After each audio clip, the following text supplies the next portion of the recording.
இட்லியில் பார்த்தீங்கன்னா உப்புமா பண்ண போகிறோம். ஸோ நேற்று நைட்டு வந்து செஞ்ச இட்லி வந்து மிச்சமாயிருச்சு. அதனால வந்து நம்ம இட்லியில் உப்புமா பண்ண போகிறோம். அதுக்கு பார்த்தீங்கன்னா இட்லி எடுத்து வச்சுருக்கேன். மீதமான இட்லி வந்து நான் எடுத்து வச்சுருக்கேன். அதுக்கு தேவையான பொருள் பார்த்தீங்கன்னா வெங்காயம், காரத்துக்கு பார்த்தீங்கன்னா நான் பச்சை மிளகா வரமிளகா நான் ரெண்டுமே எடுத்திருக்கேன். உங்களுக்கு வந்து காரம் வந்து எவ்வளோ நீங்கள் சாப்பிடுவீங்களோ அதுக்கேற்ற மாதிரி நீங்கள் வந்து மிளகா வந்து அதிகமாக கம்மியாக நீங்கள் சேர்த்துக்கலாம். கருவேப்பிலை, மல்லித்தலை, தாளிக்கிறதுக்கு பார்த்தீங்கன்னா கடலைப்பருப்பு, உளுந்து ரெண்டுமே நான் எடுத்து வச்சுருக்கேன். ஸோ நம்ம வந்து இட்லி வந்துட்டு நம்ம இப்படியே இட்லி எடுத்து நம்ம உதுத்து விடாமல் இட்லியில் வந்து தண்ணி ஊற்றிட்டு நம்ம ஒரு 5 நிமிஷம் ஊற வச்சுட்டு நம்ம வந்து இட்லி உப்புமா நம்ம பண்ணோம் அப்படின்னா இட்லியும் நல்லா பூ மாதிரி உதிரும். நம்மளுக்கு வந்து சாப்பிட்றதுக்கும் நம்மளுக்கு நல்லா இருக்கும். ஸோ இப்போ வந்து இட்லியை வந்து நம்ம தண்ணி ஊற்றி நம்ம ஒரு 5 நிமிஷம் ஊற வச்சிருவோம். ஊற வச்சதுக்கப்புறம் நம்ம வந்து இட்லி உப்புமா வந்து நம்ம பண்ணிடலாம்.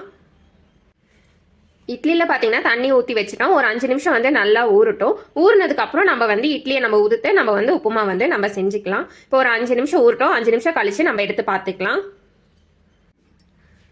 இட்லி ஊற வச்சு பார்த்தீங்கன்னா 5 நிமிஷம் ஆயிடுச்சு. ஸோ நம்ம வந்து இட்லி வந்து நம்ம உதுத்துக்கலாம். ஸோ இட்லி வந்து நல்லா உதுத்துக்கலாம். பார்த்தீங்களா, உதுத்தா அப்படியே அந்த ரவை பக்குவத்துக்கு இட்லி உதுருது. ஸோ நீங்கள் உங்களுக்கு வந்து தண்ணியில் சேர்க்க விருப்பம் இல்லை அப்படின்னா நீங்கள் வந்து ஃப்ரிட்ஜில் வச்சு நீங்கள் கூட உதுத்து எடுத்துக்கலாம். அப்போ வந்து அந்த ரவை பக்குவத்துக்கு நம்மளுக்கு வந்து வந்துடும். ஸோ இட்லி வந்து நம்ம வந்து புளியிறப்போ நல்லா இதுலேயே புளிஞ்சிருங்க. அப்படி நம்ம தட்டில் வச்சு நம்ம புளியிறப்போ இட்லியில் இருக்கிற தண்ணி வந்து பிளேட்லேயும் படும். ஸோ பார்த்தீங்களா, நல்லா உதுத்தாவே நல்லா அந்த ரவை பதத்த அளவுக்கு நல்லா உதுருது. ஸோ எல்லா இட்லியும் இதே மாதிரி உதுத்து எடுத்துக்கலாம்.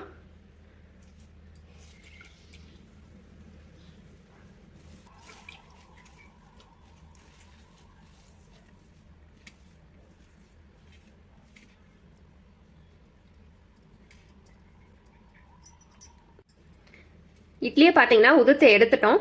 இப்போ வந்து இட்லி வந்து நம்ம தாளித்து விட்டுறலாம். இப்போ அடுப்பு ஆன் பண்ணி ஒரு பாத்திரம் வச்சு எண்ணெய் ஊற்றிருக்கேன். எண்ணெய் சூடானதுக்கப்புறம் நம்ம வந்து கடுகு உளுந்து நம்ம போட்டுக்கலாம். எண்ணெய் பார்த்தீங்கன்னா சூடாயிருச்சு. இப்போ கடுகு உளுந்து போட்டுக்கலாம்.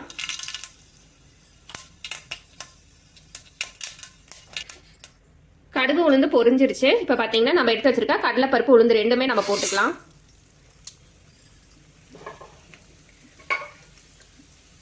கடுகு உளுந்து போட்டுட்டு நல்லா எண்ணெயிலேயே ஒரு நிமிஷத்துக்கு நல்லா வணக்கி விட்டுருங்க. பருப்பு வந்து நல்லா கலர் மாறுற அளவுக்கு வணங்கக்கூடாது. பருப்போட மனம் வந்து அது வந்து லைட்டாக செவந்து வரும் பார்த்தீங்களா, லைட்டாக கலர் மாறும் பார்த்தீங்களா, அந்த அளவுக்கு வணங்கினாவே போதும்.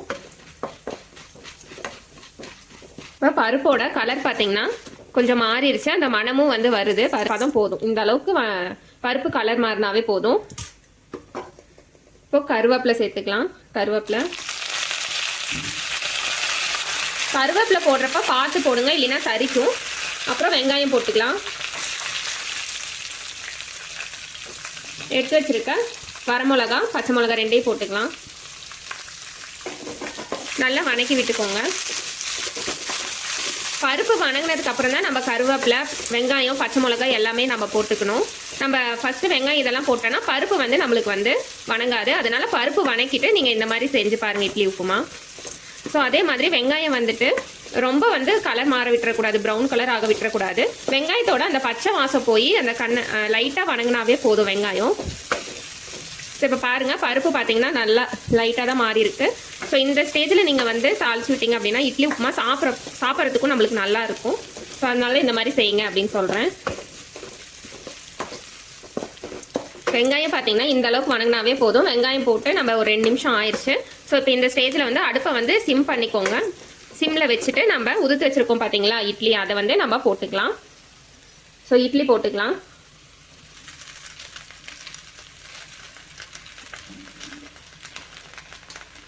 இட்லி வந்து நம்ம வேக வைக்கிறப்பவே நம்ம வந்து உப்பு போட்டு தான் நம்ம வந்து வேக வச்சுருப்போம்.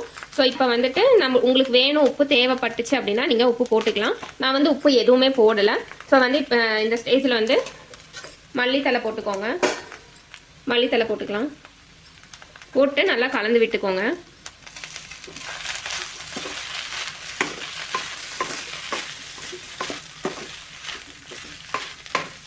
கலரும் போது அடுப்பில் வந்து சிம்மில் வச்சுட்டு கலருங்க. ஃபாஸ்ட்டாகவும் வைக்க வேண்டாம், மீடியம் ஃப்ளேம்லேயும் வைக்க வேண்டாம். நல்லா லோ ஃப்ளேமில் வச்சுட்டு நல்லா கலருங்க.